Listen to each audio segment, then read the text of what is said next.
Good morning, students. I'm Professor Rajeshwari Sharma here, and welcome back to the e-learning session of GS College of Commerce, Wardha. In last few lectures, we have started with our second chapter under the first unit, that is Niti Aayog, that is National Institution for Transformation of India, under which we have seen the introduction and meaning of Niti Aayog, the organizational structure of Niti Aayog.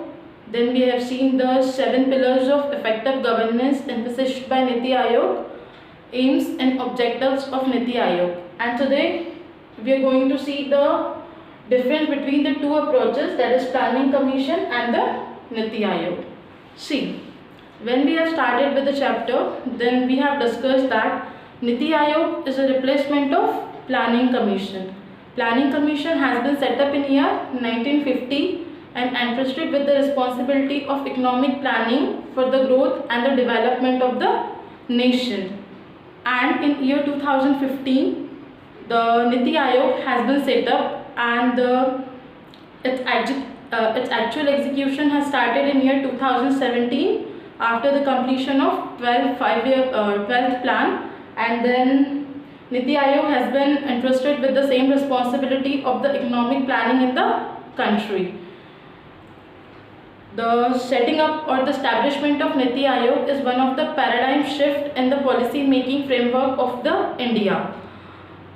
Under the era of Planning Commission, we have seen the 12 5-year plans, and as every coin has two sides, those plans is also having certain achievements and certain failure. But with the span of time, it has been realized that to suit to the dynamic economy, we need to have some reform in the policy making framework of India, and with the same objective, this Niti Aayog has been set up, and it has replaced the Planning Commission.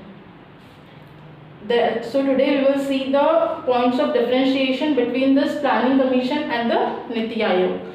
So as you know, as I have told you, the Niti Aayog has been established in year 1950.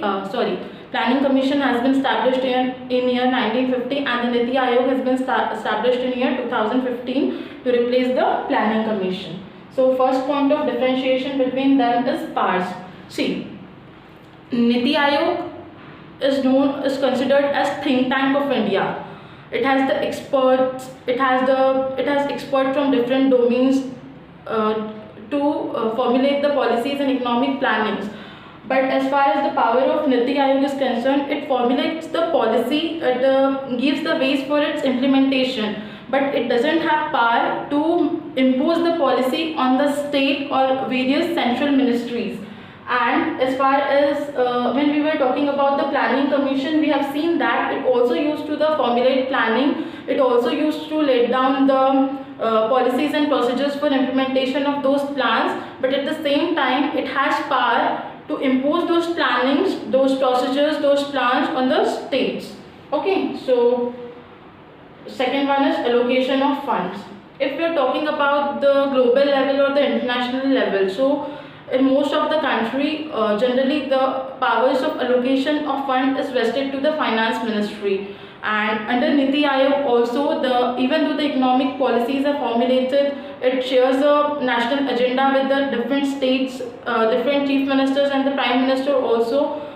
It shares the national agenda, but still the allocation of power to allocate fund is vested to the finance ministry in the time of the Niti Aayog. And at the time of Planning Commission, the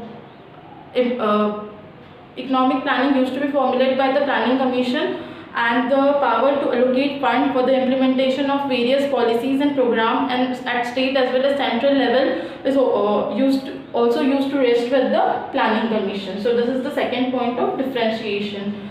Then third one is the role of state government. See, when we have started with the chapter, I have told you that the approach of Niti Aayog is more inclusive. So under the era of Niti Aayog, the states are given the more important role.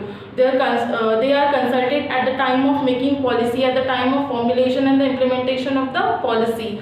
Their role is not limited up to attending some meetings only. and at the time of planning commission, state didn't have more positive role to play. Their role was confined up to attending meeting only. Their role was confined up to the National Development Council only. So under the era of Niti Aayog, the state government has been given the more positive roles to play. The fourth point of differentiation here is provision for appointment of part-time members. See, in Niti Aayog, there are provision for the appointment of part-time members as required. And if we talk about the planning commission, so there used to be a fixed organizational structure. There were no provision for the appointment of part-time members as per the requirement. Then the fifth point of differentiation is approach of planning.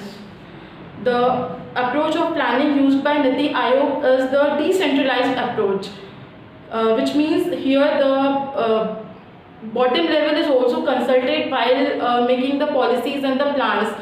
And the main objective behind this is the problem persists on different level is different. The problem persists on the central level may be different than the problem persists on the state level, may be different from the problem persists at the local level.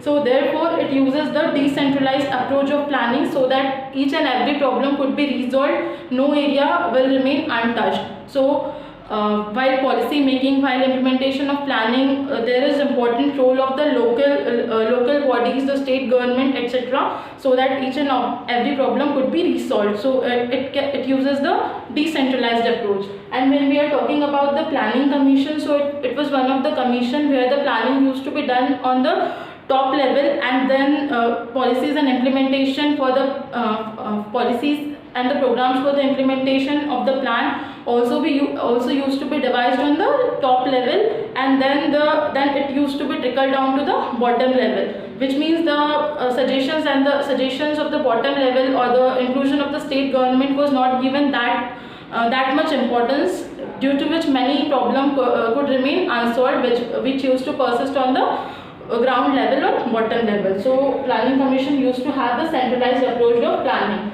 Then we have the organizational structure.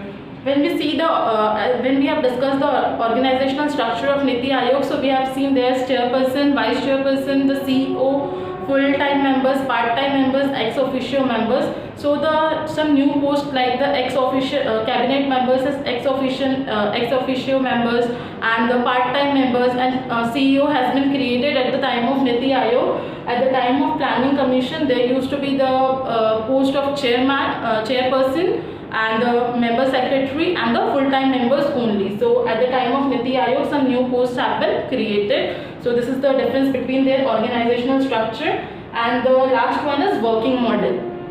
When we are talking about the Niti Aayog, so it uses the bottom-up working model, which means the policies are formulated, but at the timing of formulation of policy itself, the suggestions are taken from the bottom level, considering that the problem persists on different levels are different, and no problem or no difficulty should remain untouched. The bottom-up level of working is used so that each and every problem could be resolved in proper manner. So with this objective, it uses the bottom-up model of working. And if we see the planning done by the planning commission, so there used to be top-down model, which means planning used to be done on the top level, then it used to be trickled down to the next level, and it needs to be implemented. It needs to be implemented by the bottom levels. Means bottom levels has no more positive roles to play. They didn't have much space to intervene in the planning process, and it could leave some ground level problem untouched. So